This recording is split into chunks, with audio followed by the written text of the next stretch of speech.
Perfect. Hey everyone, welcome to the podcast. I have no idea.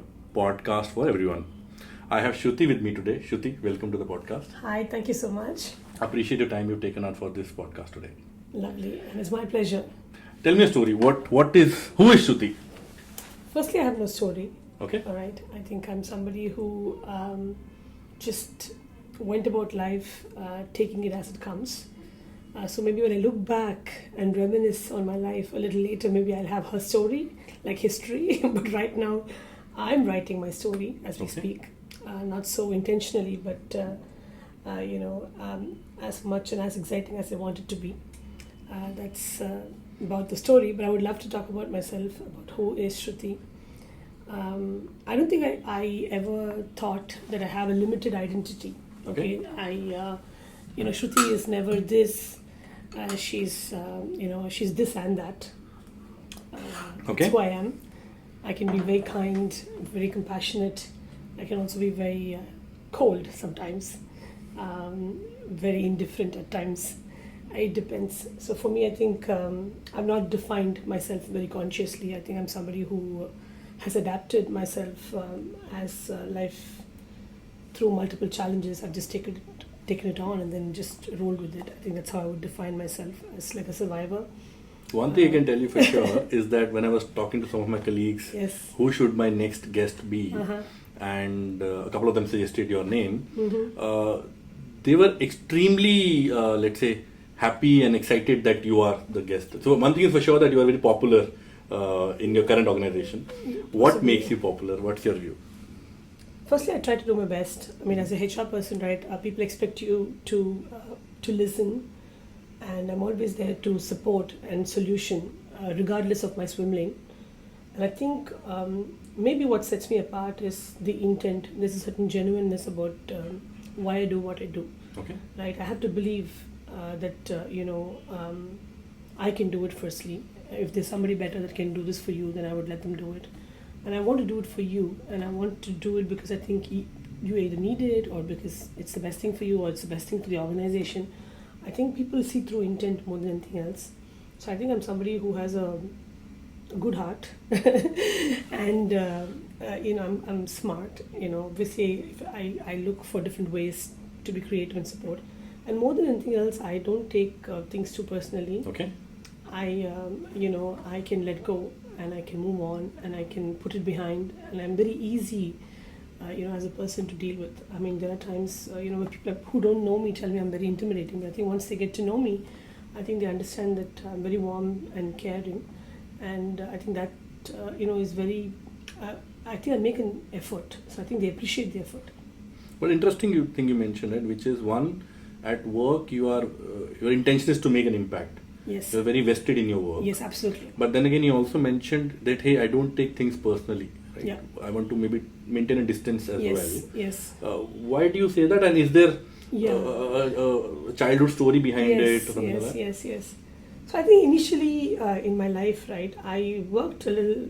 I wanted a few things. There's always a desire to want certain things. I didn't realize that I wasn't getting them for whatever reason. And it stumped me because, you assume when you're younger that life is a bit deterministic, right? Okay. You put in an effort and you'll have an outcome. Because that's how your academic world trains you. You work hard, you study hard, you get something. Were you studious? I wasn't. I was bright. Okay. I wasn't very studious. I was so bright. So people who are very studious normally say, I'm not very studious. No, I'm not. I was very bright. I would wing it. Okay. Right? But still I would be above average. I was a school head girl, So I assumed certain things would come naturally for me, right? And then I realized I was missing things that I wanted very bad. I'll give you an example, right? I really wanted XLRI, and not the human resources, but the marketing and business. So I went for the XLRI exam. Okay. And one of my friends with whom I was studying, she didn't bring her hall ticket. So I went to pick her up in her house, and I told her, hey, where's that paper? She said, no, I don't have it. I said, no, you need it. She said, no, it's not needed. So we went to the exam hall, and I was really prepped. I knew I'll crack it. My mock CAT scores used to be really, really high. Okay. And then, I started writing the exam, and the madam realized she didn't have a hall ticket. So the examiner told her, go get the hall ticket. She just came to my thing and took the bike keys, and she went. She doesn't know really. She's never used my bike, and I don't think she really knows how to drive. And she basically started the bike, didn't turn the petrol on, so the bike wouldn't go. So she stopped the bike in Loyola College downtown. Okay, you can imagine. And I'm writing the exam in Loyola, and then she just left. And the policeman caught her, and she gave the key to the policeman and said, "Shruthi," and she pointed to the exam hall. The traffic police actually came to the exam hall when I was writing XLRI and got me to move my bike. So you can imagine in a competitive exam, if you miss the 20 minutes, it's gone. You're out. So I had done the entire quantitative piece really well. I just had to write the essay, and I knew the essay. Okay, I even remember the essay. It was about shifts are safe in the hardware, but really is that the place, right? In comparison to the Indian economy, and my mother is an economist. I really couldn't write it, and I was shocked. So the afternoon was symbiosis, and I had a massive migraine, obviously, because I was like what the hell? Yeah. So my friend, who was in Excel, my senior, came and said, I actually couldn't hold myself.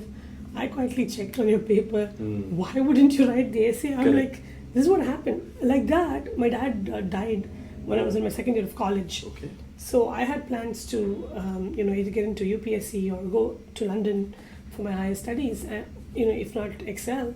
So I then, ended up in this. So I realized, a lot of times you can want things, but,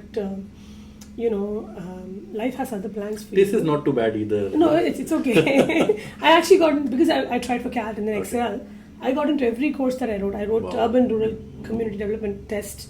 I wrote medical psychiatric social work entrance, and then social welfare, and then PMIR. I got into all the five. I was the first candidate, right? But it's not that I passed with honors and top marks, but I'm just saying that, when you're younger, you think that life is going to give you what you want. Then I fell in love, for the first time other than myself. When was this? In TIS. Okay. So I saw something. Never before? Your graduation, your schooling, nothing? No, there were a lot of guys who were interested in me, but I think I was very interested in my own self and, very preoccupied with what I can become and, my own dreams and who I wanted to be. Yeah. And for the first time, I liked somebody other than me. So then I went and told the guy, I like you for 3 reasons. One, I think, I feel certain emotions about you, and I don't know whether you feel that, so I want to clarify. Second is, if somebody liked me, I would want them to tell me. Yeah. Third is, I don't want to go through college and then look back and think, oh fuck, I missed telling him this, right? So I told him, and he actually got fever. He got scared. He was my best friend. Okay. I told him, I said, see, friendship is great, and I think that's what's needed for a relationship. And I also think nobody's going to marry you if you don't marry me. Are you surprised he got a fever? No, I wasn't surprised. But just he really ghosted me. In those days, there was no term as ghosting. Yeah. So my biggest regret is I lost that friendship. But he said no, or he didn't? Yeah, he was very polite. He said thank you, and he said no. Okay. Why did he say no?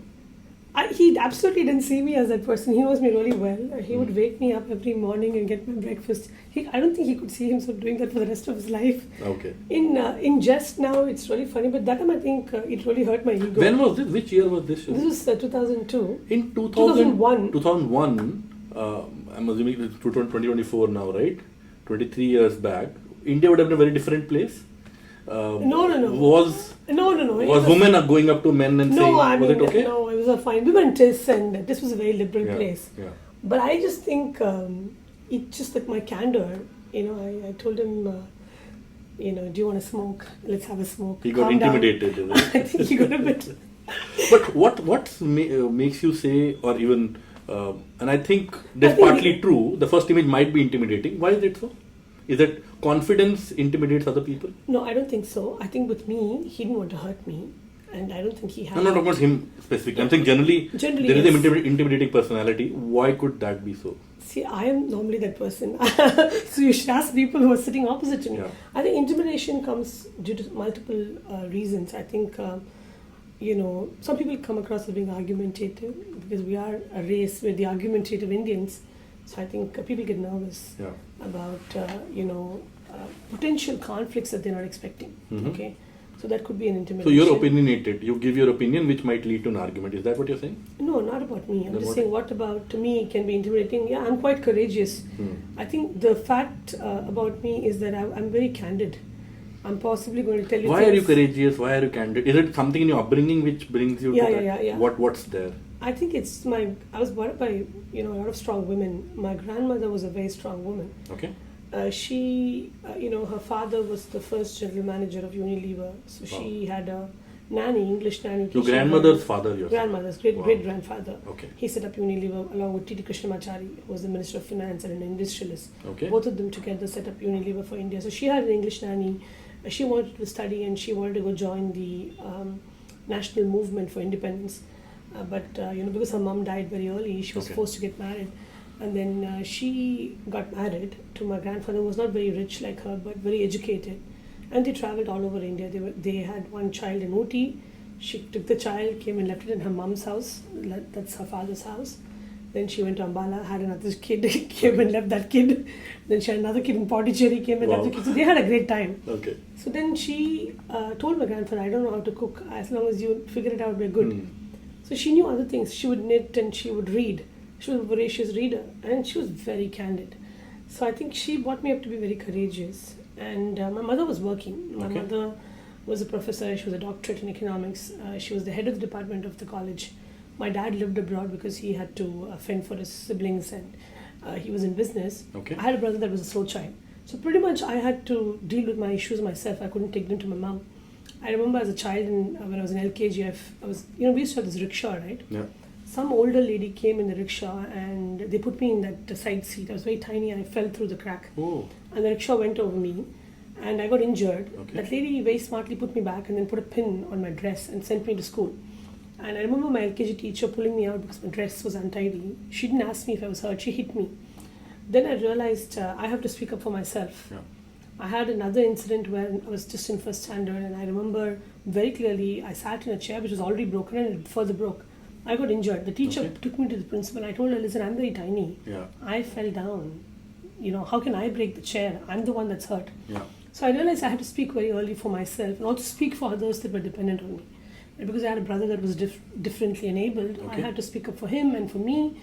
And I really had to, make sure that my voice was heard. I was surrounded by adults and nobody treated me like a child. It was not that I was priority or, like how you pander with kids today. I was treated as an adult with an opinion. I had a seat at the table. So I grew up that way. But since you mentioned things about your family, I'll talk about your relationship with brother as well. But before that, your grandparents, your great-grandparents and your parents, were you a rich girl? Because not in terms of upper middle class. No. I came from a socially privileged family. Okay, it didn't mean we had money to throw away. So there was a certain generation that had wealth, which did a lot of charity. And there's nothing wrong with being wealthy. I was not wealthy. Let me say that, right? So my grandmother got married to a man who was educated but not necessarily wealthy. My mother made it on her own. She was a professor. She had a middle class, compensation as it is, and then she was more academically, inclined. My dad was in business and he had to take care of a larger family. So I came from a family where there was a very strong work ethic, but we were socially known, because of the generations of education and achievement through education, right? Institutionalized charity. There was a strong need to give back, right, and be academically known or socially known through the good work that you do. So the privilege comes, in the form of a blessing, in the form of networks, right? So that I had. The question I was getting to was the privilege, the well-known family, and let's say good amount of money, may not be wealthy. Does that bring confidence by default as well? Since you're not running around trying to meet your basic needs, you have time and bandwidth or time to look at other things in life, and that builds your confidence. My dad did business which didn't do well, so there were times when it was financially very, very hard. We went through ups and downs. It was not easy, but my mother never let me know about it.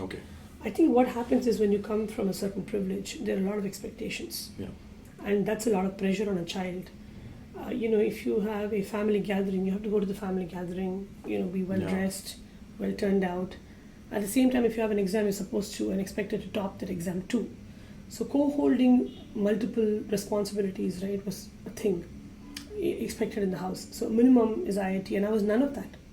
See, I'm not. So there is a certain, cultural expectation. You sing, you dance, you have a long hair, and then your slokas. I didn't know any of that. This is, let's say, a quintessential Tamil household, is it? Quintessential, no, very educated, scholarly, Okay. intellectual house. Okay. But the social, not the immediate family, but the surrounding, Okay. of your larger community has certain expectations from people, in a Tamil household and girls from a Tamil household. I didn't fit the bill of any of that. Okay. Okay, but I had to be a good child. I had to be a role model.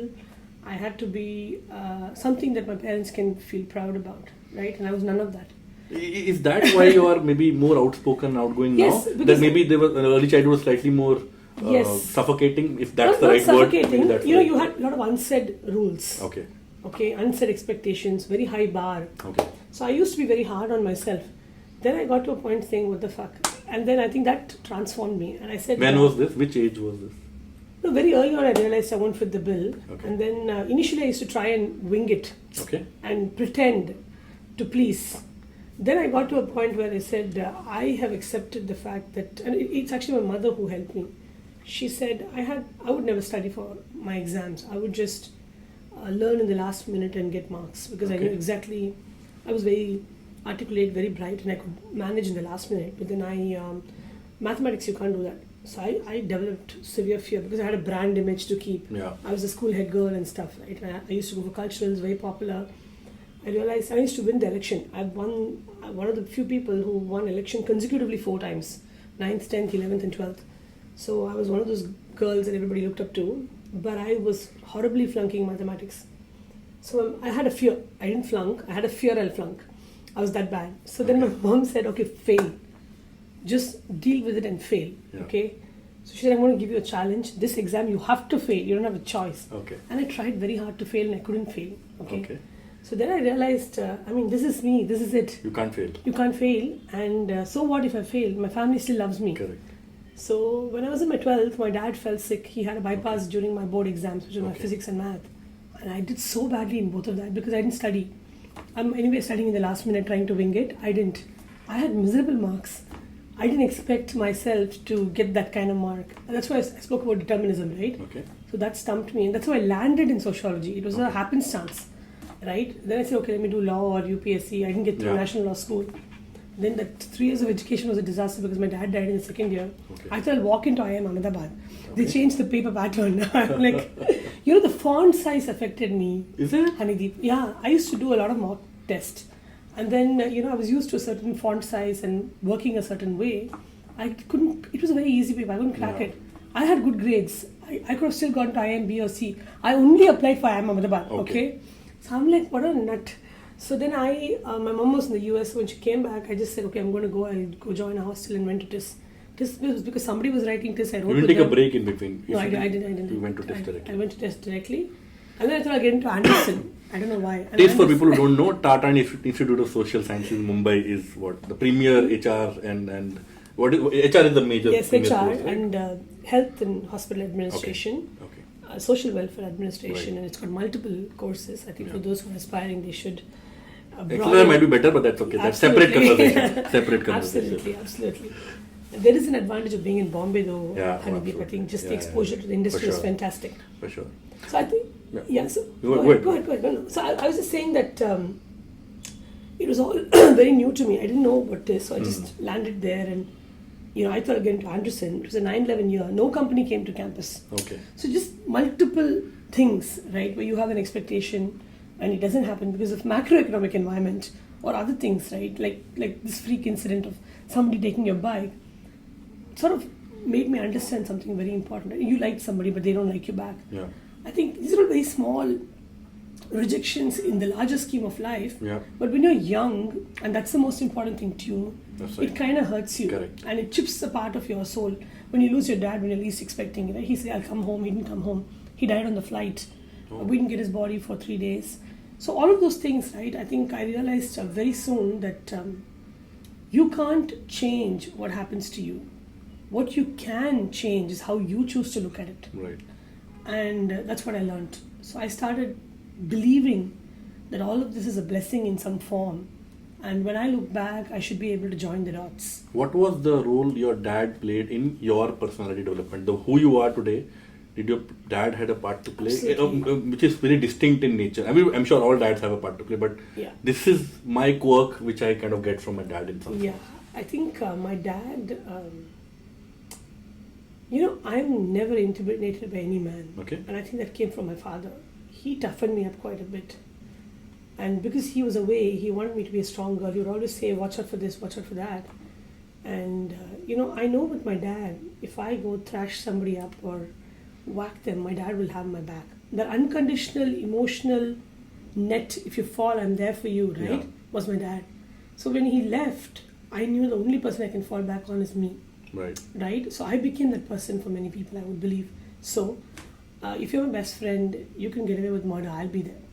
Right? My mother is the social conscience. Okay. Right, wrong.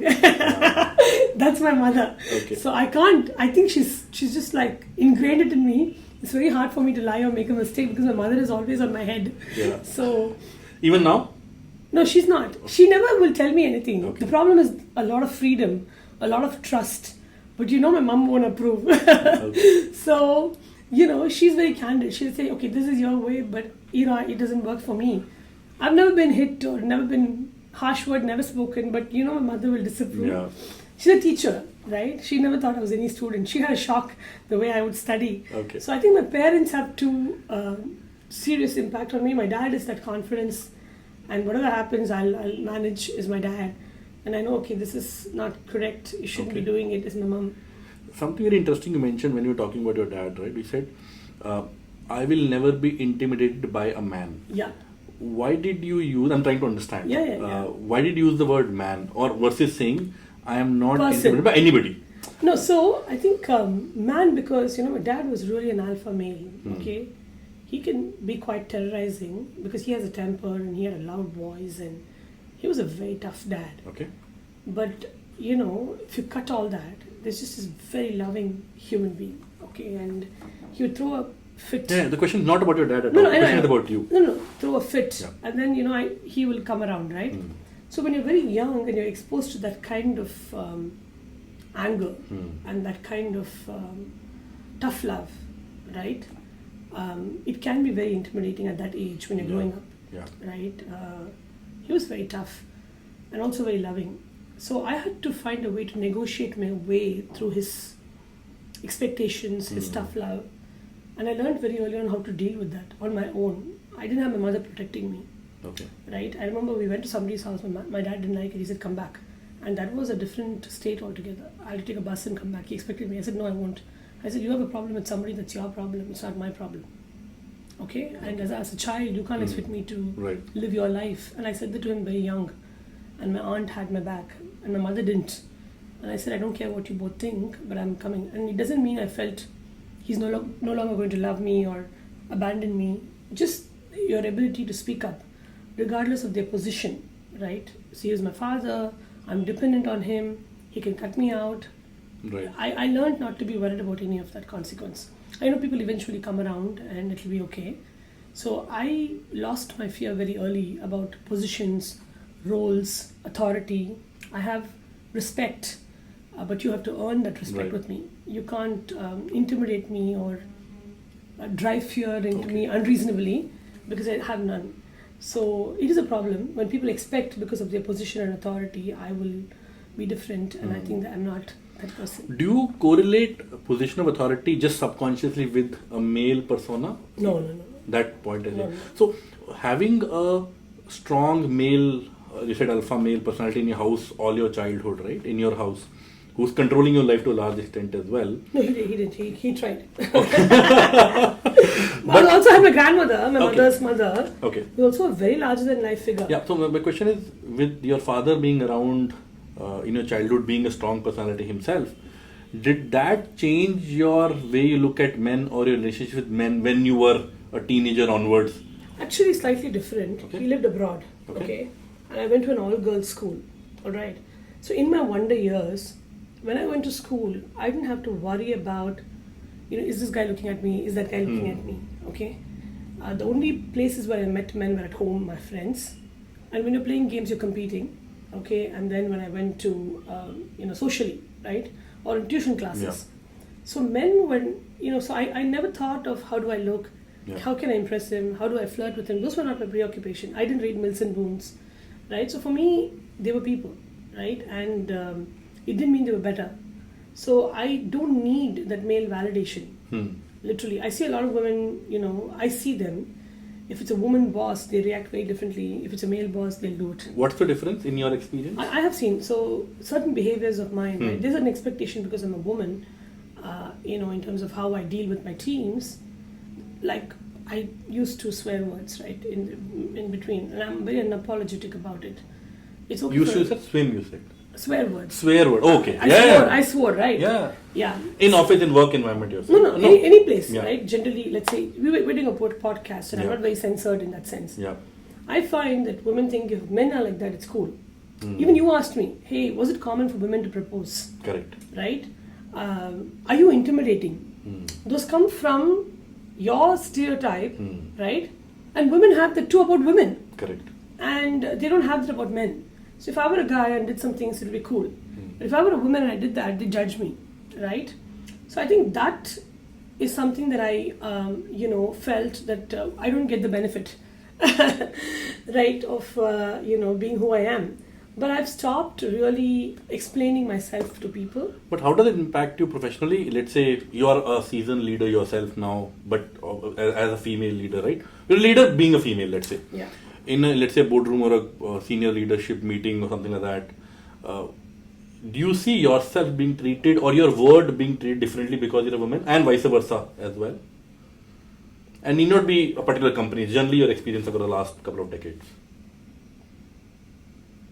See, I have noticed 3 things, okay? And one, sometimes when I'm very passionate, there is a tendency for people to call you emotive. So you have to put your foot down and say, I'm passionate, I'm not emotive, okay?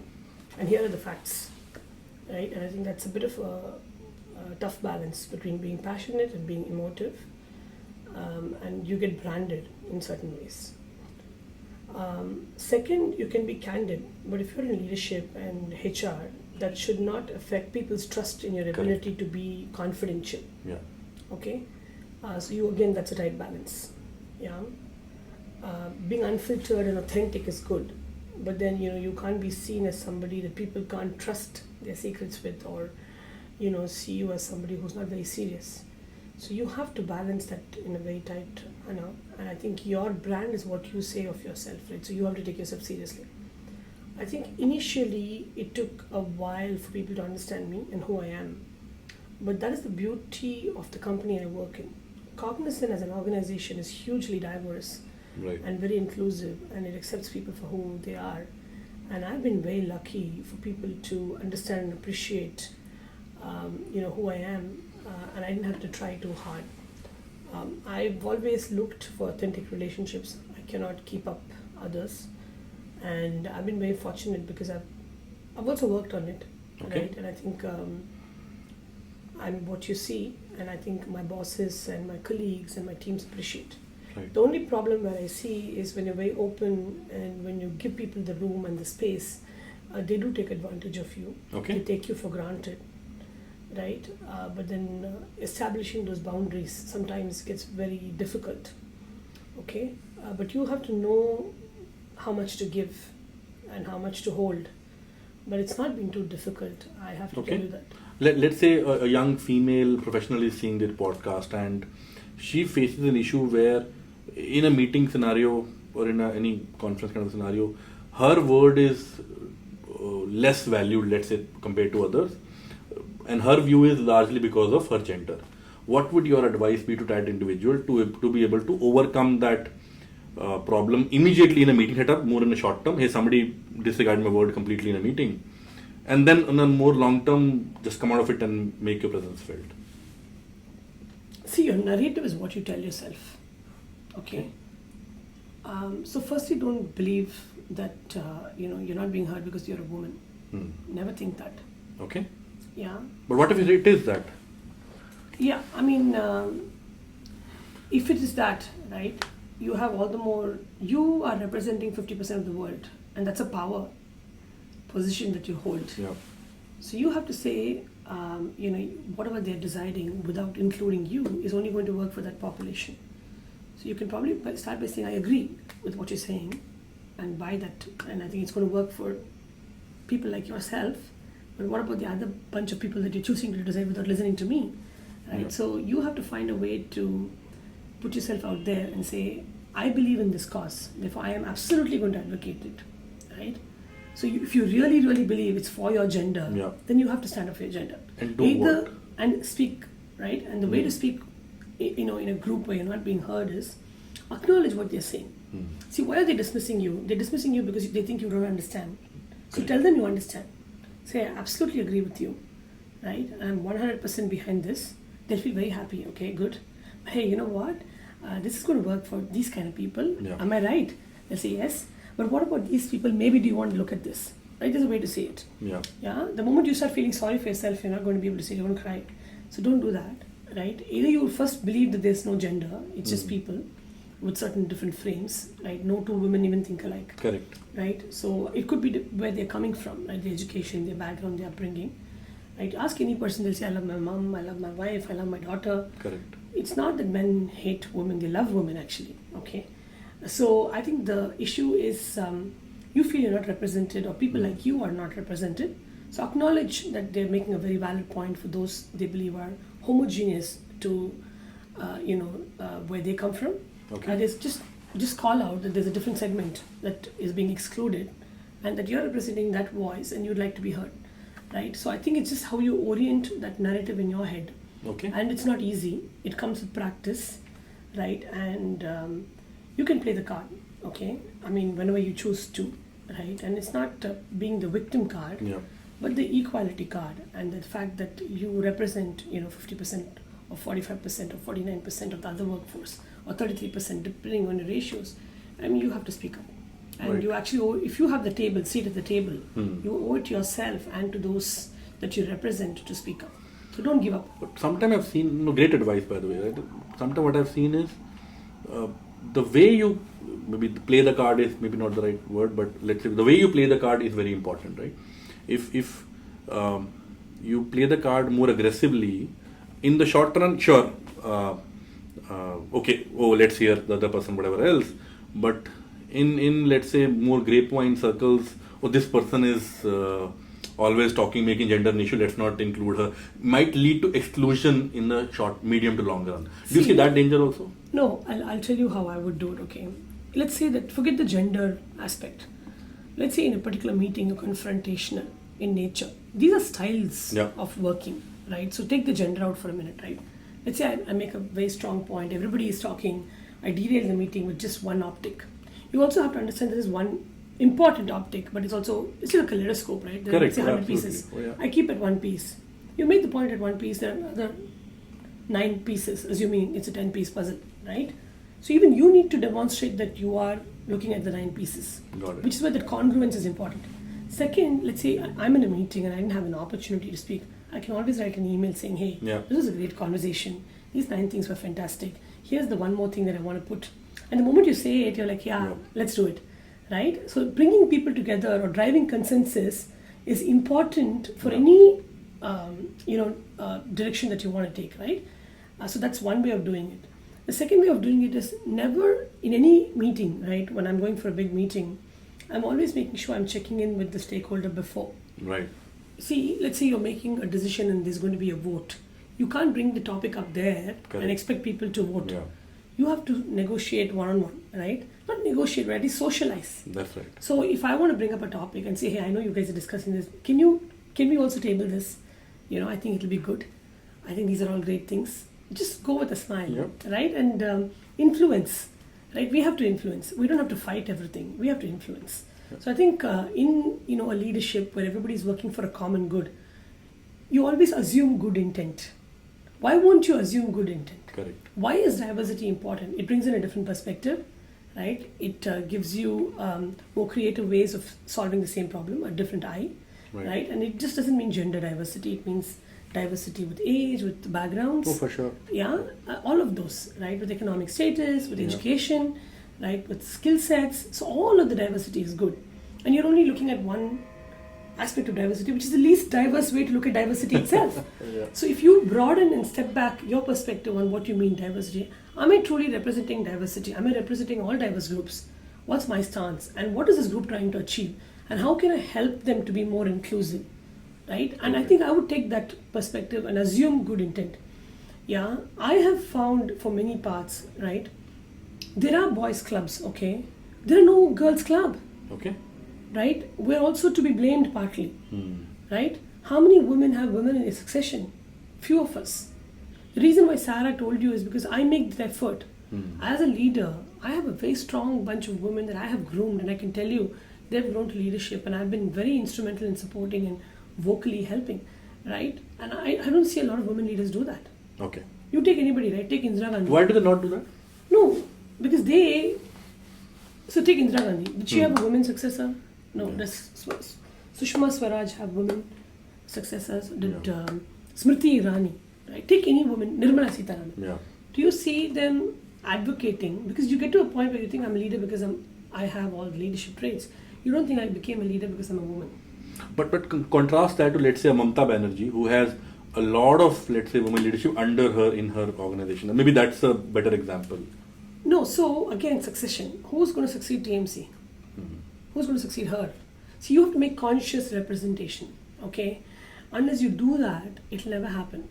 At least for some point, right? You have a 33% reservation bill. Yeah. We're not able to fulfill Let me ask a more obvious question then, and it's not related to political, but generally, right? Your view of giving certain additional efforts to bring somebody up the chain, right? In terms of next layer of leadership. How does that sit with, and it's a very obvious question, I'm asking you intentionally, right? How does that sit with merit? Because when you give somebody special treatment, by consequence, you're not giving somebody equal treatment.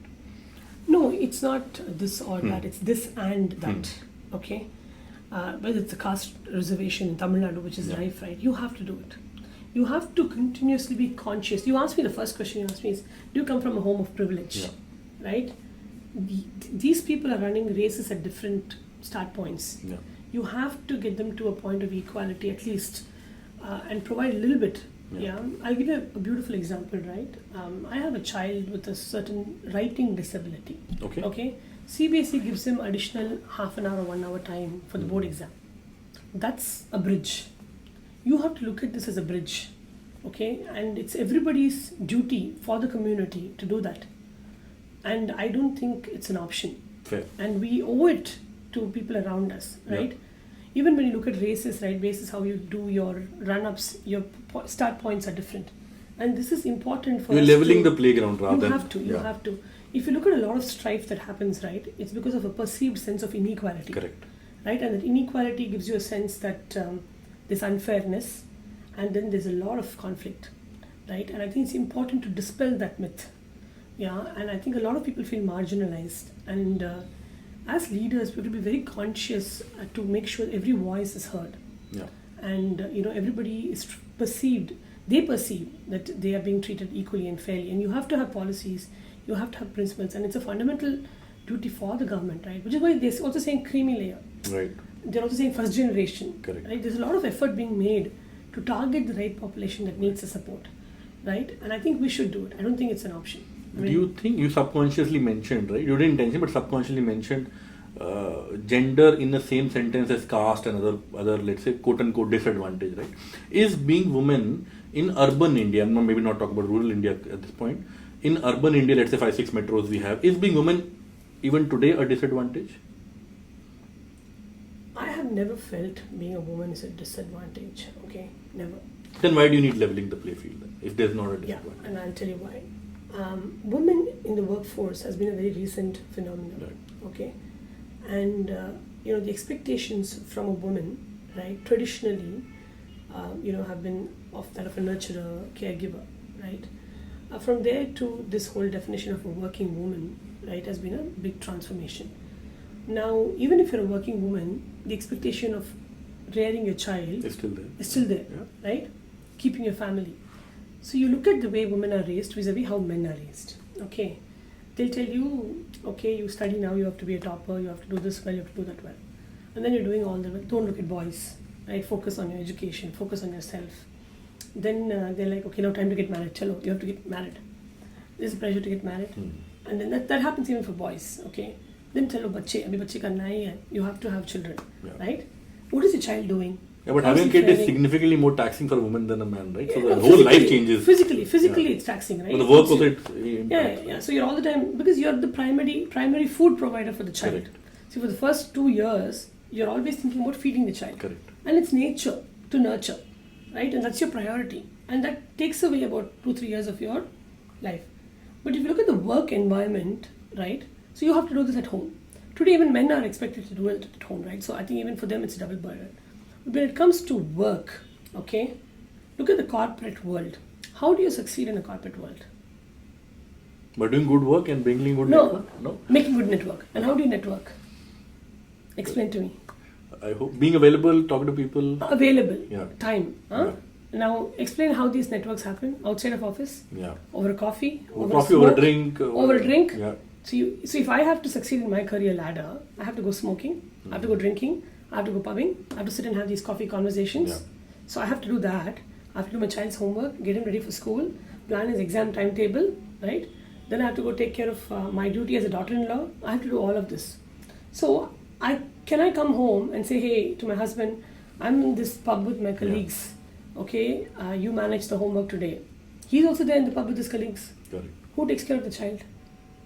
Yeah. So I think this corporate success of how somebody navigates the corporate ladder requires certain sacrifices. Is that changing though? No, it is changing. It is changing. The corporate part of the... No, it is changing. No, the corporate is the same. Right? They're not changing, being more accommodative. No. Everybody, how do decisions get made? It gets made by a group of people who are very aligned. Alignment comes from what you do, not just at work, but also outside, right? So you have to hang out together, clearly, right? And those things happen, yeah? There's no judgment on any of this, right? But what has happened is the social structure is not supportive of a woman that can do both this and that, okay? Right. So if the work environment gets over at 4 o'clock or 5 o'clock, I can go home and take care. But I'm required to be here till 8 or 9 or 10. Right. Then my child is going to suffer academically. How do you change it? How do you make it? What's the solution for this then? I'll explain. So the country in India per se has not been configured to support women at work.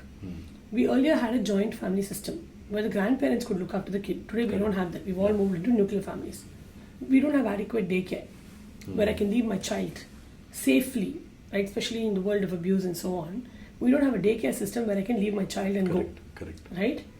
We also don't have an education system where the child can just learn in the school and I don't have to worry about extra classes. Yeah. We don't have an infrastructure on the road where I can reach my home and office in a short time. See, we've not built self-sufficient communities, okay? If I have my home, my office, and my childcare nearby, I could have done all three. I don't have anything next to each other. I don't have the safety of letting my child go. So we're in a transitionary phase. From there, we've jumped to work from home, which I think is a big blessing for women. Okay, we can take care of our child, we can do work. Right. But then what are companies saying? Come back if you want to get promoted. Correct. So women are being forced to make a choice. There's an economic recession, so both parties will have to work. Cost of living is very high. But then, when the mother-in-law comes home, she finds it odd that her son is cooking, right? So I think today men are struggling to accept the fact that the women are not doing what their mothers did for their fathers. Yeah. Even they have a sad story to tell. But so you're painting, Shruthi, a very difficult picture, right? And the kind of infra changes you're expecting in a country will not happen in a few years. It's 1 or 2 decades kind of a scenario for us to reach a stage where you will have daycare which is relevant, you will have infrastructure which is supportive, etc. What do you do now for a working professional to be able to manage work, do not sacrifice career for family or vice versa? And I'm asking very personally also because my wife works in a similar company like yours. She works in Deloitte. We talk about this very often as well not in terms of, hey, you are a woman so sacrifice your career, but generally both of us as parents, our career importance versus the time we spend for our kid who is now 5 years old. There are not very concrete answer at this point. There's no answer. See, that's the tough choice, right? You make a hard call. That's why it's a hard call. Because there's a consequence to that decision, right? But I believe, you have to keep at what you're doing and the belief has to come from yourself. If you feel guilty, right, there's a problem. She does very guilty. No, so my mother was a working woman. She told me very clearly at my fifth age, I asked her, Mom, why are you not coming to school? Other moms are coming, they're feeding the child, they're meeting the teacher, they're getting better opportunities. She said, no, you want this color TV, you want this fancy car, I have to go to work. I understood. Okay, kids clearly understand. Yeah, so I'm very clear with my son. You want Xbox, you want the coolest stuff, I have to go to work. And he gets it. So he says, how much saving do you have? You want fancy foreign vacations, I have to go to work. They get it. Okay, that's number one. Number two, always remember, it's never this or that, it's this and that. Okay, you can manage both. There will come a point in time where your child will become independent and you'll have a lot of time in your hands. Yeah. So use all the networks you have. So I made, friends with mothers in the school. I was a part of a mummy group, okay, where we would take our children out. So I would make time for that. And that mummy group really helped me. My son would never come and tell me what was happening in the homework. So we created the WhatsApp. So everybody would post on the WhatsApp. I would ask some child to send the notes. I sat with that. So that I will mark out 2 hours, and that 2 hours are just for my son. Yeah. Okay, what I cut into was my time for myself, right? That was okay. Yeah, so I took my child, his education, everything along.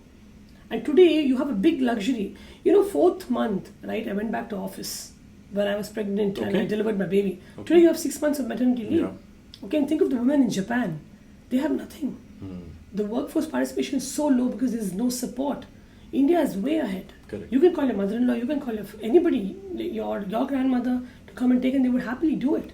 So use your resources, right? So I'm saying you have to be very clear. I've seen women, highly educated, making a conscious call to quit their career, okay? Right. And it's okay, right? It's absolutely fine. If you want to have your career, you have to make certain small adjustments for the short term, okay? By, co-opting another fellow family member to come. You can still do that in India. Hiring a full-time nanny and training her and keep at it, right? Or making a child independent, relying on your neighbors, relying on mummy groups. There are multiple ways to do anything you want to do as long as you want to do it. For sure, yeah. So I think it's a question of, do women really want their careers, right? And are they co-opting their partners into helping them succeed? I know this one person who built a workspace for himself, and I asked him, I said, why didn't you do it for your wife? He simply said one thing, she didn't ask, just didn't ask.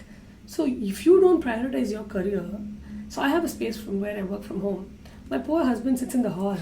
So I was very clear, this is my space. Yeah. Okay? You see women, they'll have a space for their closet. They'll have space for their makeup. Are you making space for you to work? Yeah, not so. So what are you prioritizing? You'll have a toy room for the baby, right?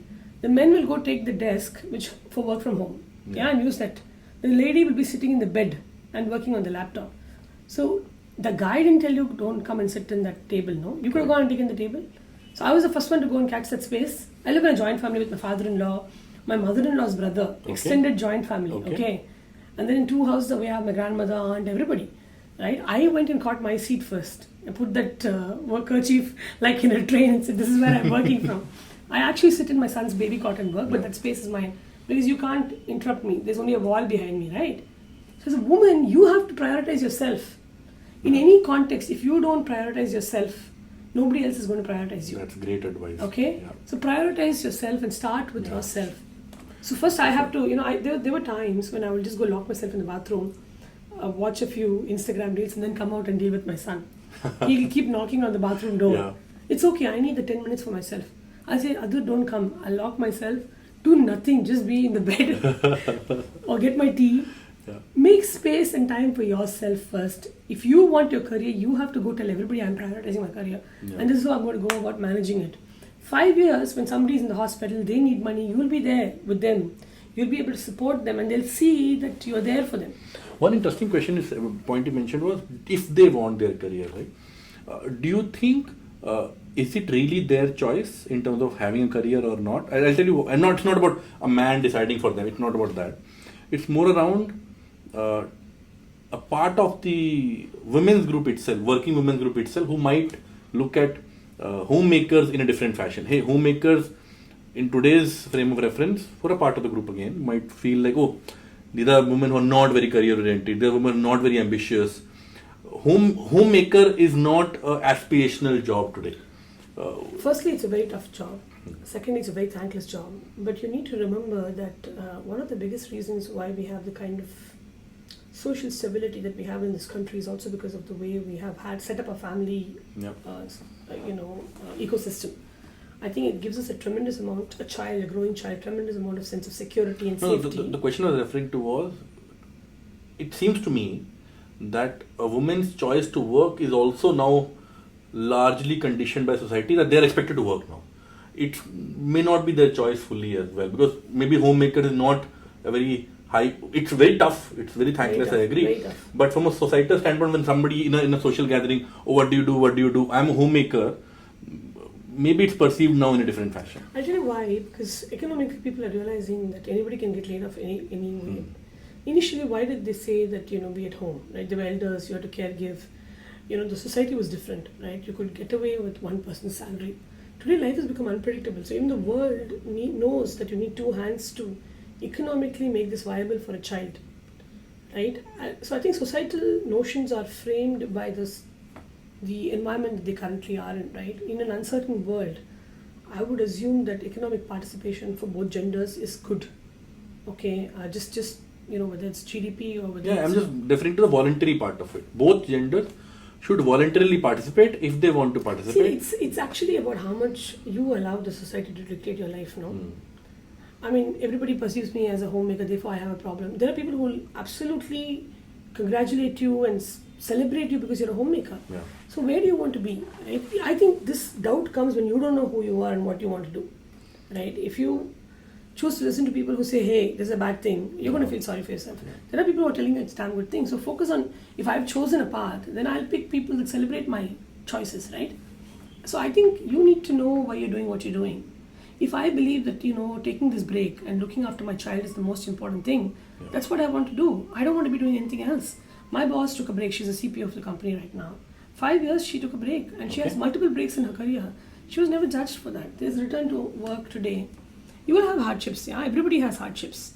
But hey, you absolutely were there for your child when he was growing up. Yeah. And that's a blessing. So if you have the economic affordability, take that break. Allow your husband the chance also, no? Yeah. Poor guy, he's also been working since school. Yeah. He may also need the break. So you tell him, hey, I'll do this for 5 years. You take the break. You pursue your passion. You go and start your business. I'm supportive. Start a podcast. So I think our generation is more chill that way. Nobody's judging. Yeah. People are not judging, your gender choices. People are not judging your marriage choices today. Anything you do, you have a community that supports you and cheers you. It's not just your immediate community. You have a social community you can reach out through Instagram, through TikTok. Yeah. People are really supporting any choices you make as long as you demonstrate the conviction. So I don't think it's, this or that. It can be this and that. And you don't have to feel alone. No matter what choice you make, there are people that are cheering you on. You just have to believe in your choice. Okay, interesting. What's the place of love in your life? You mentioned you talked to somebody in this. No, that that's didn't work a different out. kind of love. Yeah, It transforms. It's a friendship. Right? But now, how does love play in your life? In your romantic love, just around you. Oh, I experience a lot of love. Firstly, I love myself. My child gives me unconditional love. So does my spouse. My relationship with my husband is extremely mature. It's not just romantic, but he's also my best friend. Okay, what I've understood is this love all around, but the expression of love, the language of love is different. Okay. It may not necessarily be the way you want it to be, right? For some, romantic love may be flowers and a date. For others, it may be feeding you or cooking for you. Yeah. Okay, so you just have to understand that different people come from different backgrounds and they have different ways of expression. As long as you understand that and appreciate, and you just be very grateful for that. So I'm very loved, and I love myself, and people who matter to me absolutely love me. How did you meet your husband? It was an arranged marriage. Okay. I was told that I had to get married. So I got to a point where I dated and none of that worked, and I didn't have patience to pursue. Then I said, what matters, right? I want a companion and somebody who's willing to... Why do you want a companion? No, I thought I'd like to grow old with somebody and, have a shared family. So I'm very intrigued about this because I myself never got the opportunity of having a arranged marriage setup. So I proposed my then girlfriend, now wife, in my first year of engineering. Nice. 8 years of relationship and now married for 8 years. So I'm very intrigued about arranged marriage setup, right? So what age did you get married? I got married when I was 26. 26, right? So not too late. It's about the time most people will get married, right? Why did you decide to marry in the first place in arranged marriage setup, and then why 26? Why not later? Why not earlier? Then I'll go into what made you choose a particular person as well. See, I'll honestly, right, I just thought you had to get married Why? at some point because everybody got married. I thought it was a thing. I wasn't thinking much about marriage. I just thought it's a escape of some sorts. Okay, I'll get married. Okay, some tick box. Okay, so that's how I went up. I passed out of college. I got a job, and then I thought, okay, what do you do next? I was bored, so everybody said get married, and I said, okay, I'll get married. Then people tried setting me up, and it was all very wishy-washy, and it wasn't going anywhere. If marriage was my goal, then dating didn't look like it'll take me to the marriage. So I said, okay, let's just do the arranged marriage. How was this? How was dating? Early 2000 we're talking about, that time, mid 2000? 2003, 4. How was, because I'm assuming apps were not there. How do you meet No, people? you meet through common friends and... Facebook and all this was not there at that point, right? Facebook was there. Okay. Facebook had just come. No, Facebook didn't come. So how did you meet people? Oh no, over a coffee, through common friends in a pub, right? And I got to meet a lot of guys. I lived alone in Hyderabad. Okay. So, at the workplace, at the gym, so you'd meet people, right? And you'd get talking, and you'd go out on a couple of dates, and then you realize, okay, this person is not coming too clean, may not work out. So I was very quick to judge. I think being in HR, that's one thing you can do. So you're looking to see whether this will check all the boxes for me. Okay. I had a couple of things that what I needed. were those boxes? One, I think my brother was a very important criteria. If we got married, I didn't want the person to not accept my brother. That was very important. He's very integral to who I am. Second, I think my family is very important to me, the larger extended family. And I thought this person should be able to get along with my family. Okay. And I actually put myself last. I didn't think I was very difficult to get along with, but I wanted to see if they have the conviction to make a marriage work. So I had those criteria. I think I was very sorted, actually. Honestly, I should say that I was very sorted. I wasn't particular about... I also wanted some amount of anonymity. Okay. In a sense, I didn't want the guy to come with the baggage of a family. This whole upkeep and this khatirdari and the socialization, I didn't want to do that shit. So I didn't want to go. But isn't that unfair? You want him to be gelling with your family, but vice versa. That I will do. Okay. With his family, I will do. But if you came from a known family, let's say, societally known, okay, got it. There is a certain facade you have to keep. Yeah, the image. Right? The image you have to keep. You have to dress up a certain way. You have to speak a certain way. I didn't want to do all that. Okay. I'm very happy wearing dirty shorts and being at home and, just chilling. So I didn't want to do too much effort. I wanted somebody who will just accept me as who I am. Okay. I was willing to accept the person as who they were. So then I had all this in my head and I wasn't too sure. Then at a point of time I said, this is a project plan, it has to run like one. So I told my mother, you advertise in Hindu paper. Wow. A lot of people approached me through my posts in Bharat Matrimony and I didn't think any of that will work. I was also specific that it has to be my religion or community, yeah, because I had sisters. I also lost my dad. I didn't want people saying, look at Geeta's daughter and she's just such a whatever, she's doing things that are not making her mother proud. I wanted my mom to be proud of me, so I wanted to play it safe. And I was very confident regardless of what it is, I'll make it work. So I wanted a guy with the same confidence. And then we advertised in the Hindu paper. There were two profiles. One was India and the other was living in Germany. I picked the guy in India. Then I spoke to him and then we went for a coffee. And he was very genuine. He said, let's go have upma or something like that. He wasn't trying to impress me. Very focused on the food. And spoke a lot about food. Yeah. So then I asked him, can you cook? He said yes. And that was a big thing for me because I can't cook. So I asked him, can you make roti? He said yes. I'm like almost done. Then I asked him a trick question. I said, do you like Rajinikanth or Kamal? He said Rajini. I said, okay, this is it. Done. It's a philosophical thing for me, right? This whole Kamal Hassan is a pseudo. You're not believer of the fact that, couples are made in heaven. And No. It's an interview of some sort. It's an evaluation criteria. I had an evaluation criteria. And then it's a very tough marriage. My marriage is really, really tough, okay? My husband and I are the least compatible people on earth. Okay. But every day there is an effort to make it work. See, when you, what do you want in a marriage? You can't be romantic and holding hands and having sex every day. You don't do that. It's more than that, right? He's so different from me and he compliments me very nicely. But every day is hard. Every day I'm like, dude, I want to divorce you. He said, do it. And I tell him the same. But I know both of us will never go to the court and never file the paper and we're both lazy. But he's somebody I can totally depend on. And he's been an amazing father and amazing inclusion in my family. And he's a lot of fun. Okay, even yesterday I was like, you felt sick and you screwed up my day. I can tell him that. I can tell him exactly what I feel. Yeah. And my mother-in-law was not well. She was diabetic and she had kidney failure for 8 years. Oh. She was in dialysis. She was a woman with a lot of strength. And I think my father-in-law really took good care of her. I saw their compatibility and I thought maybe my husband will also be like that. But no, he's not like my father-in-law. My father-in-law is 90. Okay. He's a very, very old person. And when I had my child, I would, tell him, this is what I want to feed my child. So I tell him morning is this. He'll follow the routine. My father-in-law, he's hard of hearing. He'll do exactly what I tell him.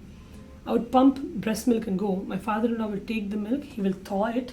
He'll feed the child. He'll sterilize the bottle. Okay?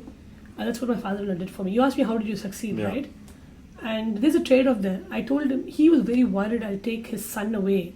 But he didn't realize I'll be so dependent on him. I was like totally dependent on my father-in-law. Yeah. Where is going away? I'm like, can you do this for me? So he really appreciated what I brought to the family. The fact that, I have never seen him. I always believe that he's the head of the family, my father-in-law. So whatever he says works in the house. So he and I have an amazing relationship. He had full control about how he wants to bring up his grandson. And he was so secure because I told my husband, this is the home. You want to go to the US, you go, I'll take care of him. So he really appreciates. And in turn, he took care of my child. I didn't have to worry. I gave a nanny and he took care of the nanny and he made sure the nanny did whatever I told her. He would follow my rule. He had more rules which I had to follow. Okay. But that harmony happened because there was a give and take, right? And if you ask me why I'm so successful, it's because of my father-in-law. My mother-in-law's brother lived with us and continues to live with us, my husband's mama. They all have been a part of my success and I've co-opted everybody and given them all a role. And I have a role in their life too. So regardless of my husband, I have a relationship with my father-in-law. He sees me like his daughter. He's very proud of my achievement. Whatever I do, I'll go show him the salary slip. I'll show him my promotion letter. He's very proud. Yeah. He and I have a way of communicating. He's very close to my son. He's 91. So he told me he got to vote. I didn't vote. My vote was removed. Oh. So he competes with me on the weighing scale. So we have a great relationship. But it's all about including others. It's about giving them a space in your life, being vulnerable, taking their help and also helping them, right? It's just very simple give and take. But Shruthi, what you're saying is a breath of fresh air because I've seen many people who get married now. I think one of the requirement itself is I will not stay with in-laws. A woman's requirement at the outside will be after marriage I want a separate house. What I wanted in-laws and I wanted somebody. See, I would. Maybe you're lucky with good in-laws then. No, I wanted somebody to take care of the electricity bill. Somebody who will. I had no idea how to order provisions. I didn't know all that, right? So this was just the complete setup. So it was not easy. My mother-in-law was bedridden, and every month her spend was 1 lakh. Okay, it was very hard. Both of us were working, and we had to foot that out, and we had no savings for like 12 years of our life because of just the medical expense, right? I can't bring my friends and host at home. I can't leave the whole house even now and go for a long holiday. When I come, I live like in a boys' hostel, literally, right? I have no privacy. Everybody will walk in and walk out. I grew up with my own room and stuff, and it's very different from that. I had to change a lot, but in the long run, a child gets grandparents, right? My house is safe. I don't have to put a CCTV camera. And I have somebody who's the flesh and blood. Rather than trusting a nanny with an unknown, you have your relatives. My husband will never feel guilty about not taking care of his parents. Correct. He would have fulfilled his responsibility. I'm showing my child how to be, how to fulfill his responsibility, right? So if I expect that, and there was no way I would have lived without in-laws. See, I got to see why my husband, what he is, because I know exactly who they are. He was anonymous to me, right? I mean, you don't know who a person is and why they are what they are without seeing their parents. So I know exactly why my husband is such a cuckoo. Because I know exactly what his parents did to him. But it was very tough. My in-laws were very tough. They were like my grandparents, much older. So I wasn't easy at all. Okay. I come from a very different family. That's very liberal. They were very different. They were from a different, buzurg the wo log, different zamane ke the wo. So how do you do what you can do without offending their sensibilities? Yeah. There are a lot of rituals which I'm not used to. My house was very ritual free. I wasn't used to these austerities. Okay. I didn't grow up like that. I grew up in a very intellectual environment, right, where free speech and debate and not so ritualistic. So I really had to reorient myself and hold on my own without offending their space and give them the comfort to do what they, not give, they feel comfortable doing what they're doing. So we've come to a harmony. Very interesting. Actually, the first let's say half an hour or so when we spoke, I think you spoke very strongly about equality of gender and women having equal right to in every space, and rightly so. In the last 15 minutes when you talk about the family, you're talking about adjustment, you're talking about the parents, in-laws being staying with you changing for them and things like that. What do you tell women now, young women now who potentially will be getting married soon, who don't want to deal with this at all, who might think, who will take an extreme view of feminism potentially, let's say, oh, I don't want to deal with anything. No. Being inclusive, being loving and caring is not anti-feminism, no? It's not. See, if you're like a guy, you're a product of your parents. You turned out right because your parents did that. So how can you not like them? Yeah. They are part of that person that you love. So it's very simple, right? If you love somebody, you love what they love, no? Women do that, right? Oh, I'll eat this because you like this. Men also do that, right? So I think if you love your parents and you have a good relationship with your parents, I'm sure the guy also has. You want him to be nice to your parents, do the same. I don't think it's a gender thing. It's just a people thing. Yeah. It's not gender based. I will adjust, even if I were a guy, I would have adjusted. That's my value system, right? If, let's say there's only one chair, both of us will be standing, no? Or I'll say you sit for half an hour, I'll sit for half an hour. It's human. It's not gender. Interesting. You mentioned about you making your marriage work, and if you're comfortable talking about Absolutely. One, why do you need to make marriage work? If it is working, it should work on its own. It's one point of view. Second, if we have to make it work, what are things, advice should you do to I actually thought the same very naively. So I thought relationships will just work. Yeah. I figured they need a lot of effort, a lot of nurturing, and it's so hard. And, it's very easy to actually uncouple, okay, and walk out. That is the easiest thing you can do. But it's very hard to keep it. Every day is effort. I think if you ask me what I have worked the most on my marriage. No, but before you answer why, what did you do to make it work, I wanted to ask you a question. Why do you want to work on it? Is there a stigma of, if not work, there's a stigma around it? It's not that. See, sometimes, we take on a lot of commitments, right? And we can choose to walk away from those commitments, or we can choose to stick to them. And I think marriage is not just about you, it's also about your families. Yeah.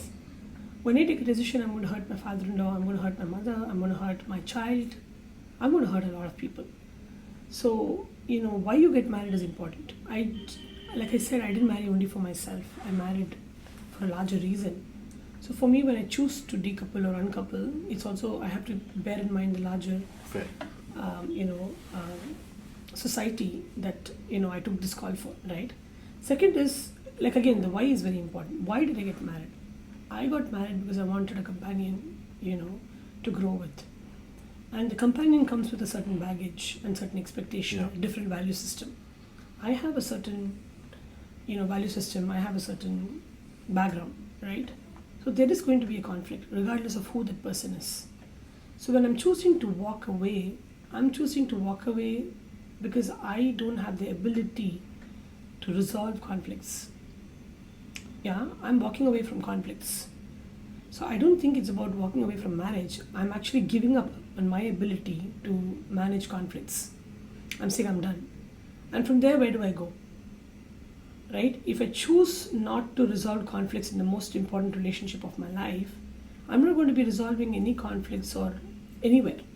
Correct? And I think, as a HR person, I never give up on people. That's the reason why I chose to be in HR. I believe I have the ability to look at, that point of intersection where you and I can meet.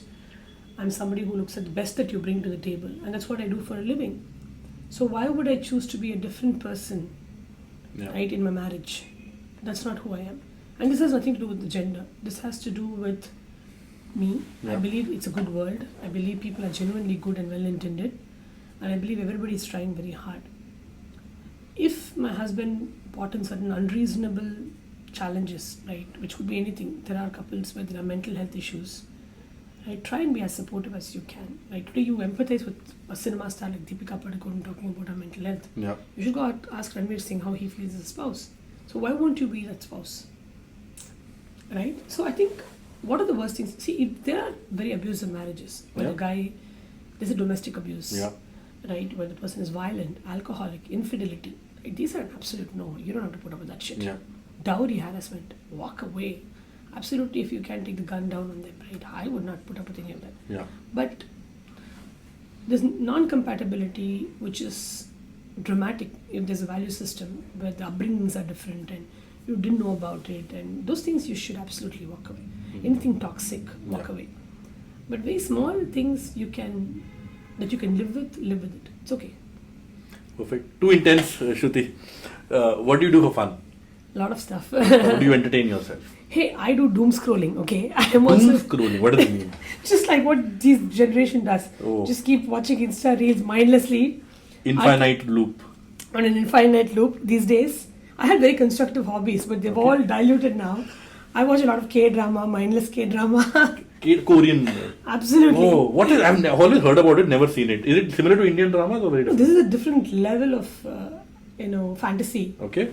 Like just the girl will fall in slow motion, and it's like DDLJ, like manifold. Oh, wow. Okay, so I watch all those ethereal, glass-skinned women, glass-skinned men having perfectly rich lives, kind of stuff.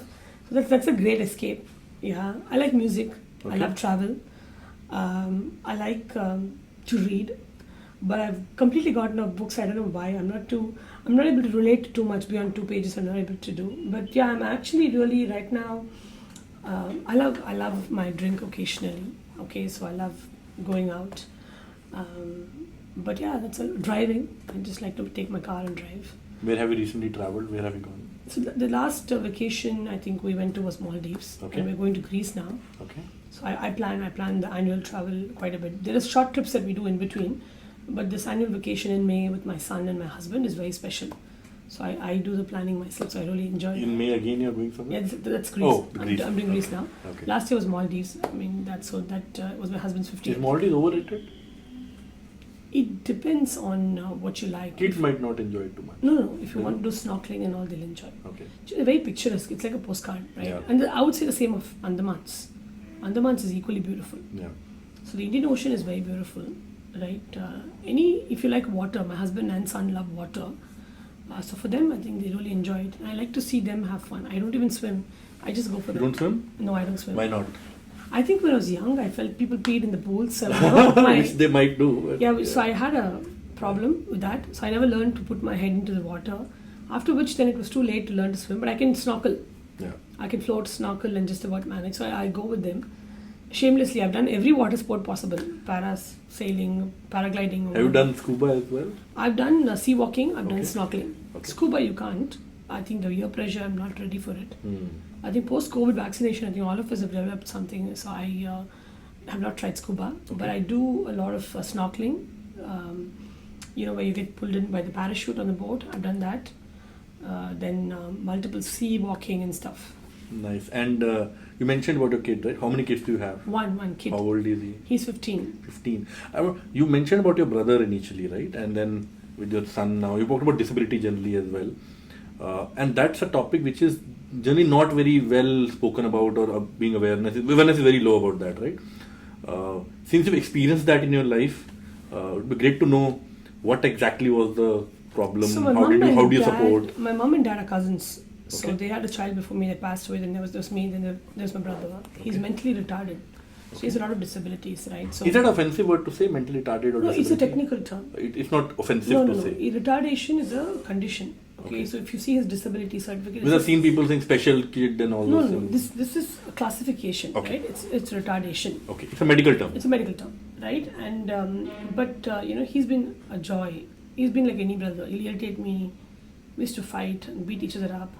He was always the preferred loved one. We used to be very cute. So I used to be very jealous of him. We had all of that, right? Even now he'll irritate me, keep calling me and trouble me, and it's very normal. Yeah. Okay, so I like that normalcy of what that relationship. What does it begins. mean when you say somebody is So mentally he- retarded? What he- is, they are he- lower in mental age or something? No, he's not lower in mental age. I think he had a very severe ability, in terms of his comprehension, Okay. learnability. He's dyslexic. He can't read and write, so he couldn't go to a normal school. Okay. So he only went to vocational school, and he has very severe motor coordination issues. So for him to do small things are very difficult. But otherwise, he's quite smart, right? So he doesn't have a job, like a job. How old is he now? He's 44. Okay. Yeah, but he's quite self-sufficient in other ways. But when we were growing up, it was a little different, right? Your brother is a little different. You don't have the same things to talk about like how other people do. Yeah. But you have your own relationship, which I'm very proud of. So we were very open about his condition, and everybody around have been very supportive. We are trying to make him independent economically as well. That's what I'm trying to do now. But yeah, I mean, I know that after some time and after my mother's time, it's my responsibility. So I'm all. He stays with the mother. He stays with the mother. Yeah, he does, and I'm looking forward to that time with him. My son, on the other hand, and even I, growing up, I also had dyspraxia. What is that? So it's basically what you call as a clumsy child syndrome. Okay. I didn't know that I had it. I used to struggle with a lot of things in school, but then when my son had it, it was a little intense. So I think can't write. Okay. He's got dysgraphia. He used to struggle to wear his button, tie his shoelace. The finger coordination is is very, very poor. Okay. Yeah. So he had some problems in school, and the school pointed out. So I went to my friend, and she told me, I had that too. She's an occupational How do you find therapist. out this? Because some School does. But school will say your kid is not disciplined, is not serious, right? Kid might not say they have dyslexia or something. Yeah. So initially they said. So I didn't know. You see a child, and that's the only child. I'm asking because I also have a small kid. I don't know. How do you address or find even these issues in the first place? No. So I didn't know there was a problem. Okay, because he's your kid and you're seeing him every day. Correct. Then when this report card comes, it's very different. You're like, what the hell? Is there a problem? Then you see, he's missing milestones in school. Other kids are reading, we're not reading. Other kids are writing, we're not writing. Right? So I would go to school. Like we had a PT every month. I would go every month. Then I realized he was different. Okay. Then the teacher also told me. They said, there's a problem. So when you get to the point where they have to read and write, if they don't do those milestones, there are multiple developmental milestones that you have, they pull it up. Right, so I knew there was this milestone delay, and so we had to address it. So school gave us help in terms of giving us a special educator too. Why does it happen though? Is it a heredity or a gene thing, or it's? Yeah, this is a genetic thing. Genetic thing. Yeah. Okay. Then we got to a point where it was severely impacting his academics and his self-esteem. Yeah. So I had to get him formally assessed. So I didn't want to go to a formal assessment. What age is this? Maybe like in his third, fourth standard. Okay. 8th or 9th. 9 years old. 9 years old. 9 years old. It impacts their self-esteem. 9th, I think, 8, 9. So then they're babies. Nobody really, he was getting a special educator. He couldn't go for PT class. Okay. I think that was impacting him. He was getting bullied and profiled for it. Then because children can be cruel to each other. Oh, yeah. So I then, went to my friend who's an occupational therapist. You're smiling, so I'm going to ask you why.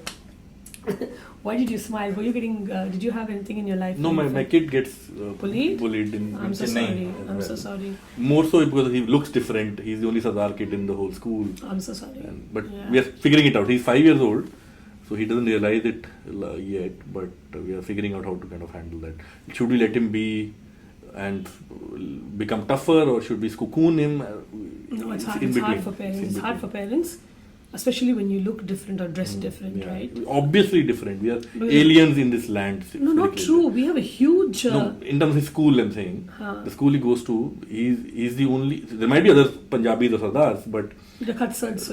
Exactly. So he's the only kid in school with a pagdi or a patka now, right? So... Yeah. Even since you asked me this question, one day it was a big issue. Kids used to remove his patka in the school. I'm so sorry. Yeah. So... One day we had it, principal, and we had I blasted them. But then I realized maybe that's not helpful because they are also ignorant. Maybe the school is also partly ignorant. True. So I took a kind of an education session for the teachers first. Okay, this is what it means. It is religious. This is how you should. I am happy to take a class. There's no problem with the kids, right? The kids, I can't blame the kids. They see something new, they are curious, right? Or they see something different, they are curious.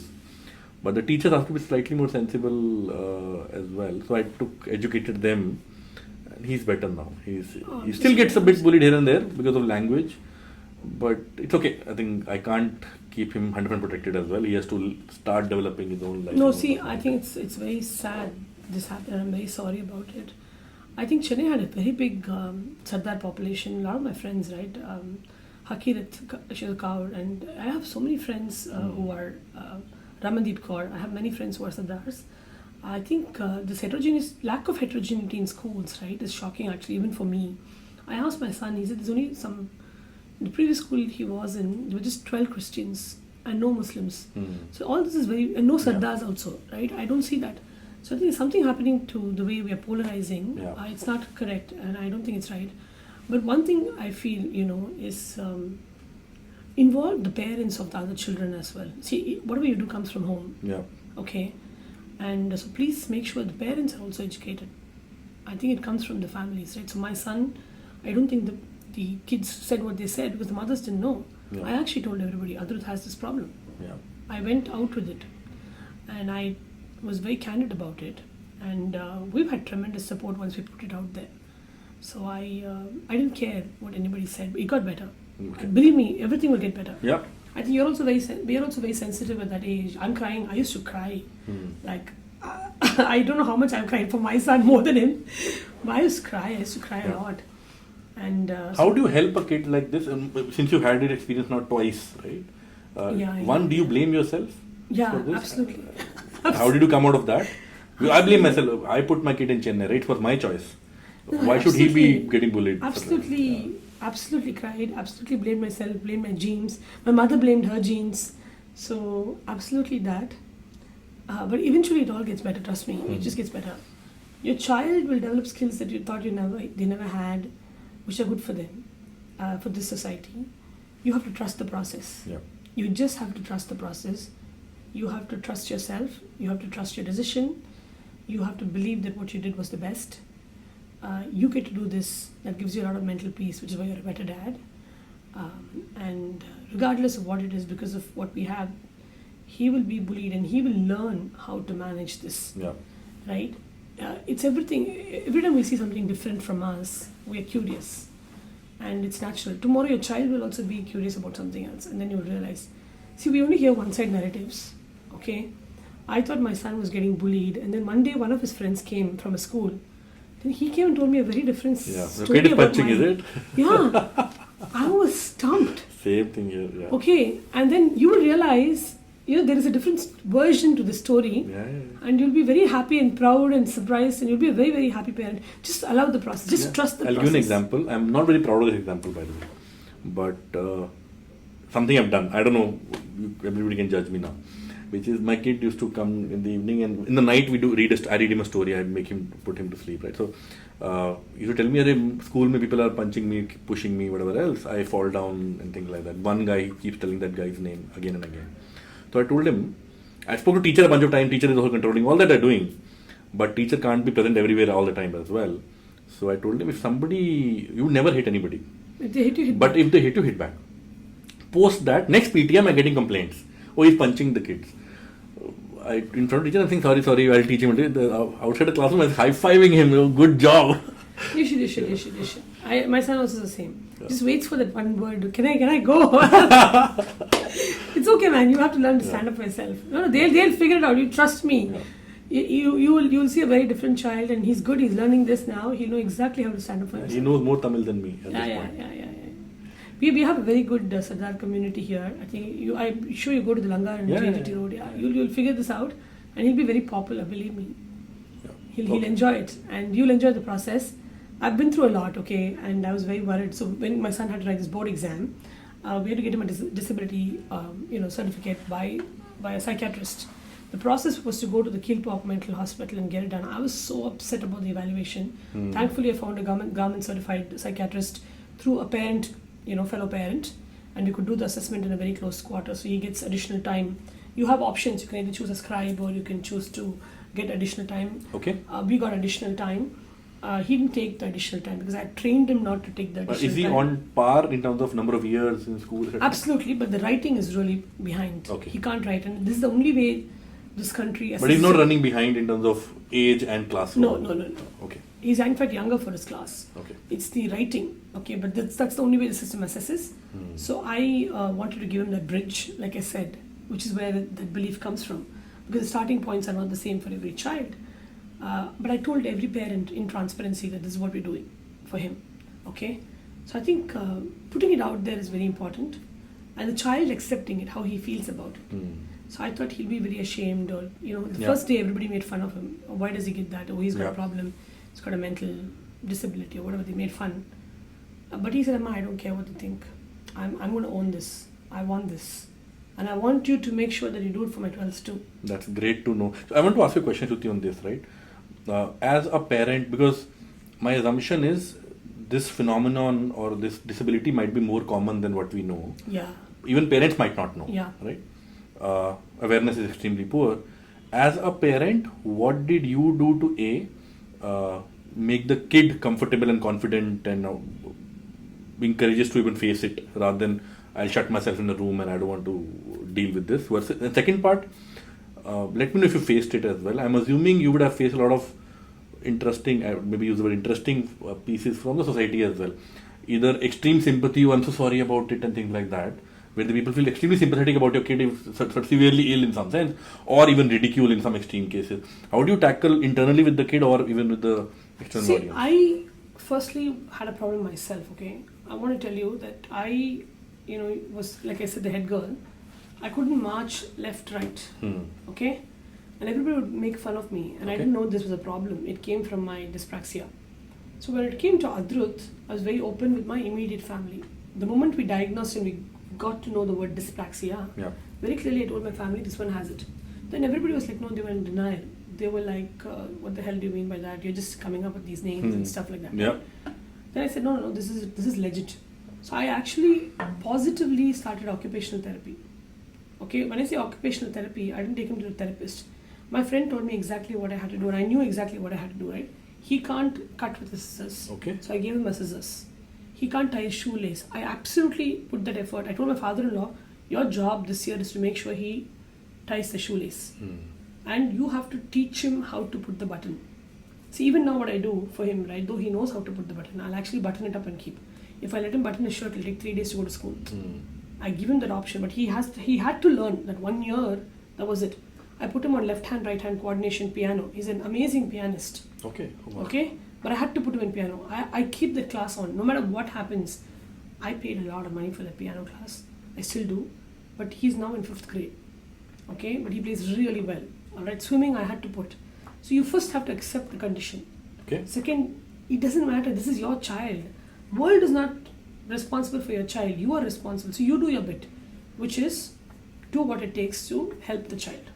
Right? What is your interest to help your child succeed?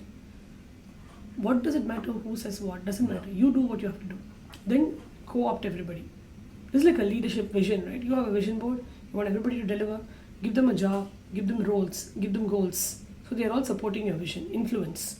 So I made sure I did that. I would go talk to the teachers. I would tell them, this is this issue. How can you help me?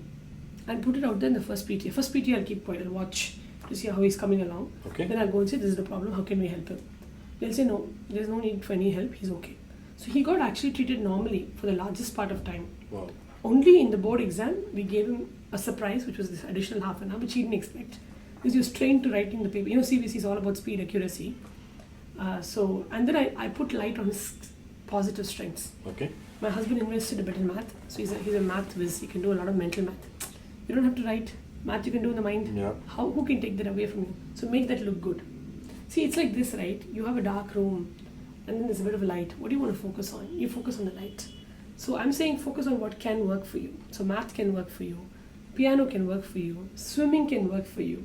So you have multiple things that can work for you. So this 2 years of Corona where he didn't have to write, he was doing online school, he was really blossoming. So I told him, see, you can do it. It's just one part of your life where you have to write. Once you're done, you can be a superstar. So that gave him confidence. And when the final merit marks were published in school, right, before the board exam, for group allocation, we had no problem getting his group because he was very good in mathematics. So he was one of the kids that got placed first. Nice. He was not the topper, but he was really in the top quartile for him to get what he wants to get. So whenever I would go to the teacher and ask them, will my son make it? Will my son make it? They'd give me this weird look. Then I realized he had more than made it. And a lot of people didn't expect him to, and they were stumped.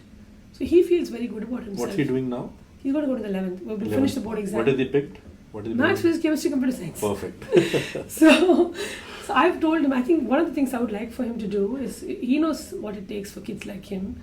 He should do something that can be a give back for those kids. I think he obviously will choose computer science, what I think he wants to do. But at least something that he can do which will benefit. So I think, I want to instill that give back, which I already have, but I hope to be able to help as well. Are you worried about him post-education? No. He will face the world on his own. No. He's already facing the Education world. is still very cocooned environment, right? There's a teacher, there's a classroom, there's a The role school you play. was tough. See, that's what I want to say. Your life and my life was cocooned in school. They're all getting massively bullied out there. It's not cocooned. School is more realistic than what I could have. I cocoon him, but school is very real. As a mother, I'm worried. I'm worried about drugs. I'm worried about bullying. I'm worried about violence. I'm worried about the war. I'm worried about biological warfare. That is generic worry. I worry that his heart will be broken. That's a mother worry, not because of this. This dyspraxia and dysgraphia is a very small thing. I think that can be managed. I worry for health, for any loved one, right? Not about this. Okay. I don't care. I don't believe education does anything for anybody, okay? Yeah. I'm okay if he chooses not to study also. It's okay. Why? No big deal, huh? Education not, but Education as a process. at least early career gets impacted with education. No, education as a process, about enlightenment, about seeking knowledge, about learning to navigate a peer group. That education is important. Degrees is not. Do you have expectations from him in terms of like your parents had from you? In terms of the way you'll do academically now going forward in college and onwards? I'll tell you what I think, okay. I had this discussion with my son. So he has one job today in the house, which is to study. Okay. And there's a lot of effort and resources being poured into it. And he's committed to certain goals himself. So I want integrity in that commitment. You committed something, deliver it. So this child actually did a lot of work in mathematics, but he didn't study any geography. Okay. He went to the public exam without knowing 2 lessons and 1 map. And every time I asked him, he said, I did it. So that to me is not acceptable. You keep your end of the bargain, right? So my standards are that. I'm not going to ask you anything. You tell me what you can do, right? I'm lining up all your resources for you. So you deliver what you committed to deliver. Okay. So that commitment which he doesn't keep, so he's very regretful. So he came clean on it. But right? commitment is not really voluntary. There's a lot of baggage of expectation. No. Even if you want to get 70% or 50%. Or he says, I want to drop out of school and travel the world for 1 year. I'm okay. That's absolutely fine. But do it in your own money, not mine. Correct. See, I don't want to put my fund there, right? I mean, I'm very clear about where I want to invest. So I believe in certain causes. So if you subscribe to any of my causes, I'm willing to fund your need. But if you're not going to subscribe to my cause, I don't intend funding. But if you have the ability to convince me to fund this and I can expect some returns, I'm happy to do it. So yeah, that's very clear, okay? I'm not unconditionally putting my money out there. Perfect. We haven't spoken about your work, Shruthi. What do you do for work? I actually head regional compensation. As much as I hate math and numbers, that's what I do for a living. So I'm responsible for what people get paid in Cognizant. What does it mean? Because a lot of people will not even know regional compensation means what. So what do you do? So we have 2 teams. One is global compensation. The other team that does the policy. We also do executive remuneration, which is senior vice president and above, and the board, board pay governance and stuff. I'm responsible for compensation for the rest of the world, all of the regions. Means what? Responsible. Do you decide how much they get paid or what structure they get paid? So everything, right? So basically, I'm responsible for regional compliance, right? Every country that we operate in, right? Starting from Bulgaria, whatever, have certain compensation compliance that we'll have to adhere to. So along with the country compliance and country HR, I'm responsible for that. Competitiveness of pay. Okay. Right? Are we competitive? Benchmarking and making sure we're competitive in the regions that we operate. Okay. And then configuring, right, a compensation in a manner that delivers that business objective, right? It could be skill pay, it could be designing, a retention program, right? So any of the retention or discretionary bonuses, right? I'm responsible for those. I'm responsible for delivering merit and bonus. I'm responsible for building capability for line managers to deliver compensation messaging, training managers, training HR business partners, right? So they can deliver compensation message. I'm responsible for differentiation, building models that will differentiate and ring fence performance.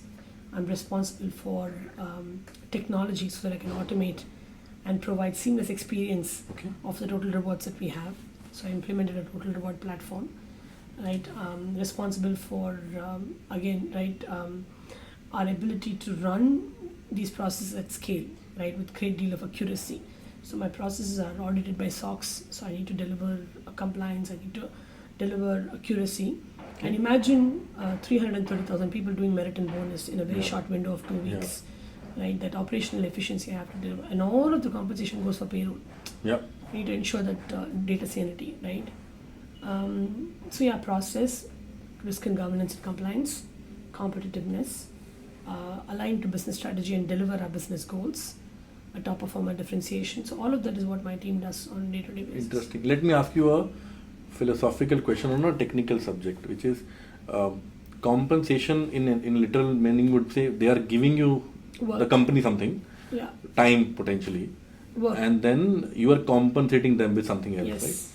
right? Why do you think people work where you work? What are the various reasons? Money is one, right? What could be other reasons they're working? How are you in a compensation strategy? What role does money play? And then what are the other aspects you cover as well? It's a very beautiful question, okay? So, people work for multiple reasons. Definitely, money is one of them. Second is human beings by nature have a creative need, right, to express themselves, to contribute, and to have a meaningful, meaningful outcomes that make them feel proud about, right? So, I think that is very important. How do we motivate each of this, right? You can't put money for everything. There are different strokes for different folks, and you know that, right? For some, recognition may be important. So we have a millennial platform where we give Cheers point, right? You can buy whatever you want to buy. So when I asked them, are you happy with Cheers? They said, we're happy with the platform, but I want peer recognition. Yeah. So do it in front of my peers, right? For some, being nominated for a training is a big deal. Like, somebody got nominated for somebody. So he said, I'm very grateful. He wrote to me. I put him in a leadership strategic workshop, and he said, I'm very grateful, boss. I felt very special. Right? For somebody else, a trip may be a big deal, right? So each person has a different motivator, right? You give somebody, like a technologist, you give them money to say code and make whatever program you want. Hackathon can be a big deal. Taking the minimum viable proposition and allowing them an opportunity to make a product out of it and fund it might be a big deal for them. So it depends on what people consider as recognition, right? So people like that motivation, people like recognition, people like affiliation, giving them membership in a group. So one of the recognition my boss did for me was she got me a Gartner advisor, whose job is actually to meet me every month or a quarter and tell me what's happening in the world, because she thought I'm very strategic and I read a lot, right? So motivation can mean multiple things for different people. So I think in my role, I have to tell the manager, you have these many options that you can choose from to motivate your team. That is one. Second, I also believe organizations are, the fundamental motive is profit, right? So you have to be able to deliver human behavior, right? And rewards are a great tool to deliver your goals. So, how do you design an incentive model that actually serves your purpose? Yeah. How do you get people to skill? What kind of impetus will you give them to actually, this Gen AI, why would somebody want to get Gen AI certified? You'll be redundant if you don't find a way, right? So how do you incentivize that, right? So those are all things that you have to think about. How what you do impacts human behavior, right? How can you channelize that to deliver your organization goal is something that you always have to have in your mind. Okay. So the design is very important, and the philosophy behind the design, the affordability, and then how that actually helps your business goals, is very, very important. So the ROI, so I keep thinking about that. Okay. And when people leave the company, let's say last 50 exits happened, 30 out of them said, I'm not paid enough as per the market. And that information gets channeled back to you because you're responsible for the benchmarking side. How do you react to it? Or you say, if people are leaving money, let them go.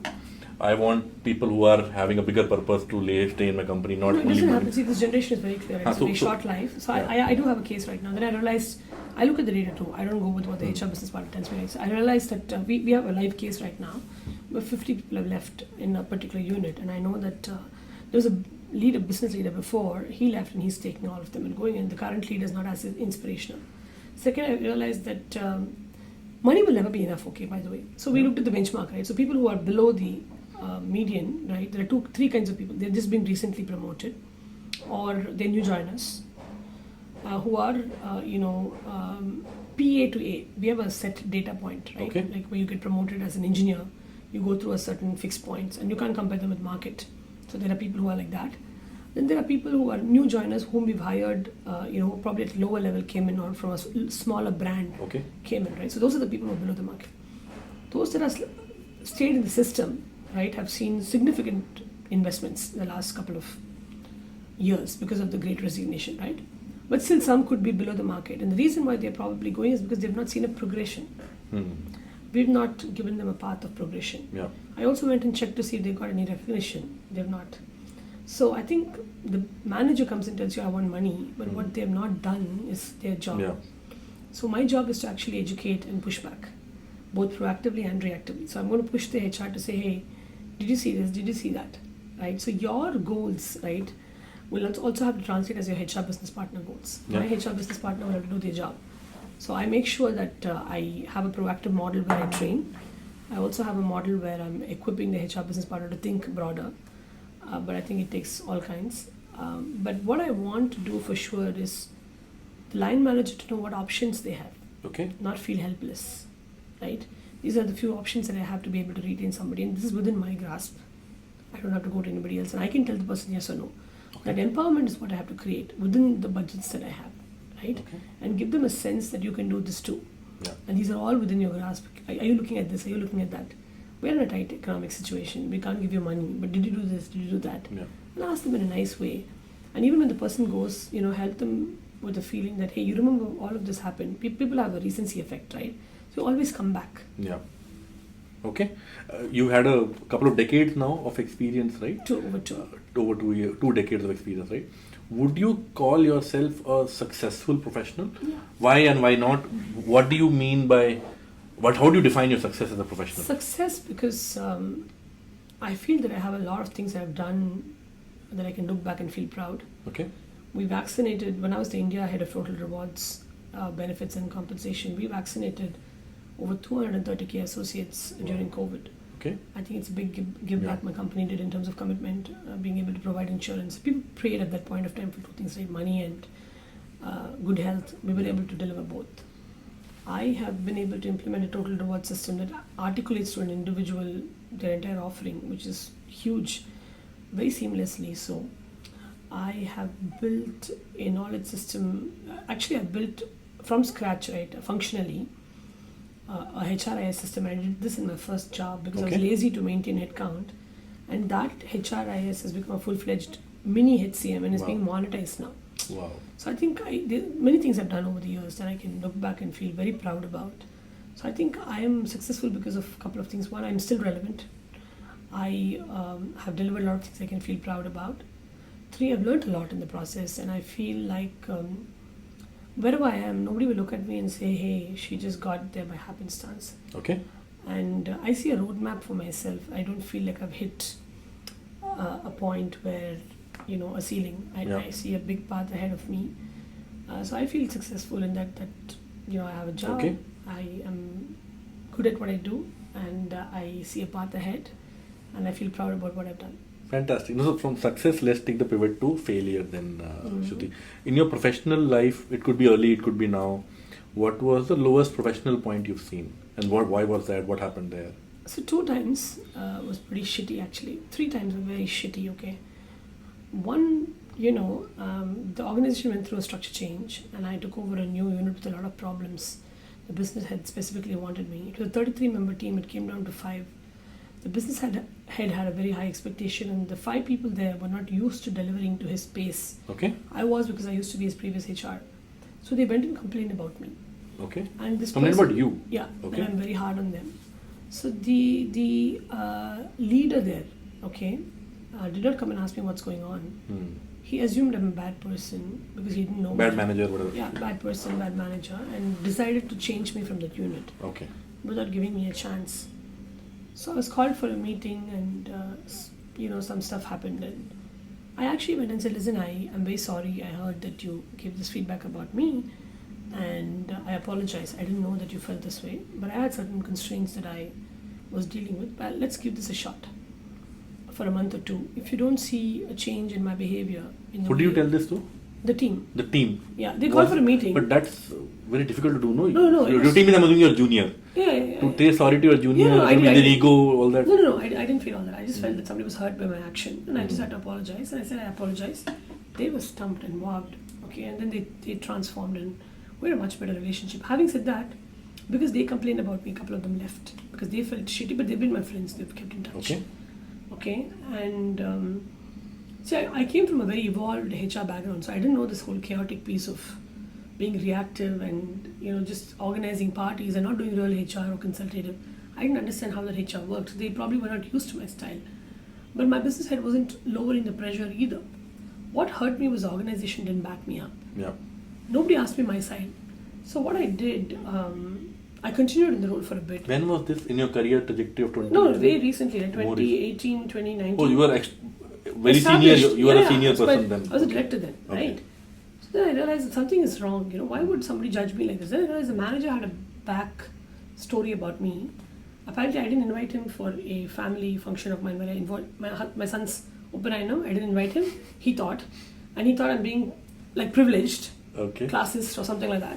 Okay. And he had some views about me. Okay. And then I told him, let's work on this, right? But he stuck to his guns and he had me moved out of the team. So I hung around and did a project for that organization I was supporting as a single individual contributor. And then subsequently everybody left and he became the head of whatever. And then I was his BPM. And I actually proved to him that I'm really good and we have a great relationship today. He's one of my best friends, mentor and all of that. But I worked, like I said, I don't give up on people. You have a version about me I'm happy to prove to you, right? So I don't get knocked down, if I may say. I'm very resilient.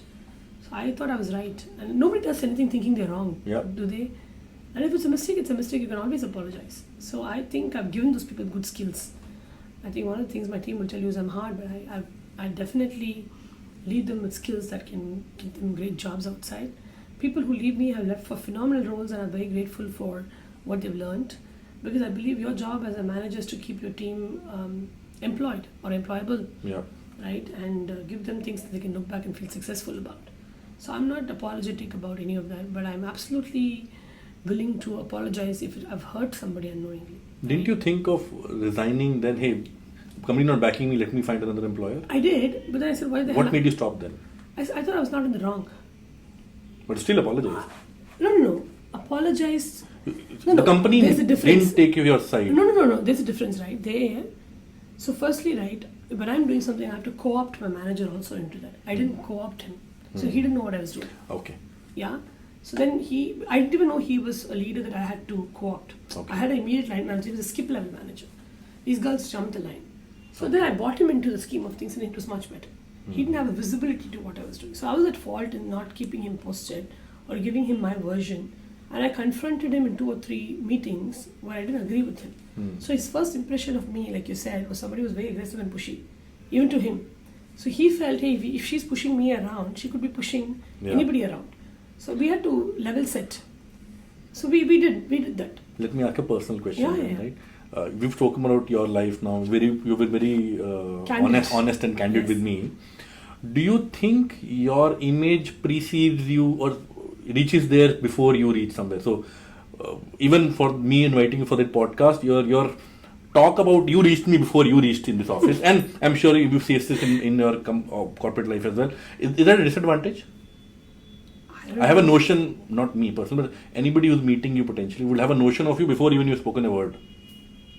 Well, there's a good and the bad. Okay. First of all, is it true or not? And is your experience? I don't know. I see. I'm not somebody people talk about. Actually, honestly, I don't know. I didn't know people talk about me. I don't know.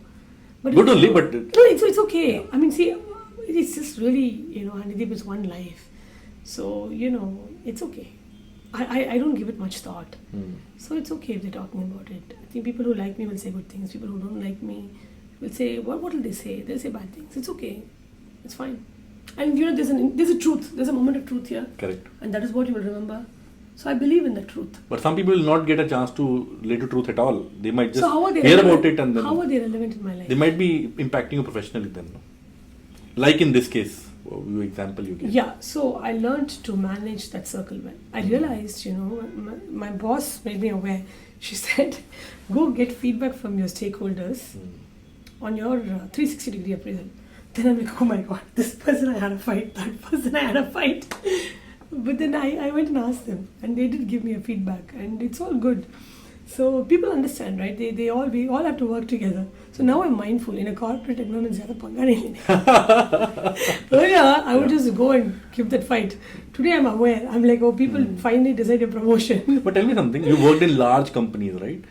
And the persona you are projecting is of a very flamboyant, outgoing, Yes. outspoken person. Yeah. I think you'll enjoy more potentially in a smaller company, in a big fish in a small pond rather than small fish in a big pond. No, I can also. You'll not work. You My don't. You're first not thought about company- working in a startup. I'm No, sure no. good of people No, approached I you. did. My first job was a startup. Marfa was a startup.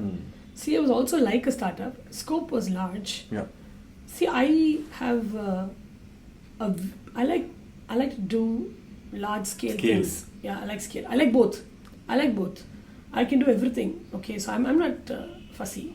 I mean, I can do startups. I can do. This is not a big deal. But you haven't done that yet. I have. Much earlier in your career. Now, if somebody just- comes and tell you, hey, the HR head role for startup, Series C, Series D, whatever else, you'll say, hey, I'm happy, I'm comfortable. No, I don't have all that view, Honeydeep. I mean, if I think I can add value, okay, I will do it. So somebody met me, okay, they said, why don't you go meet this gentleman? He's looking for somebody.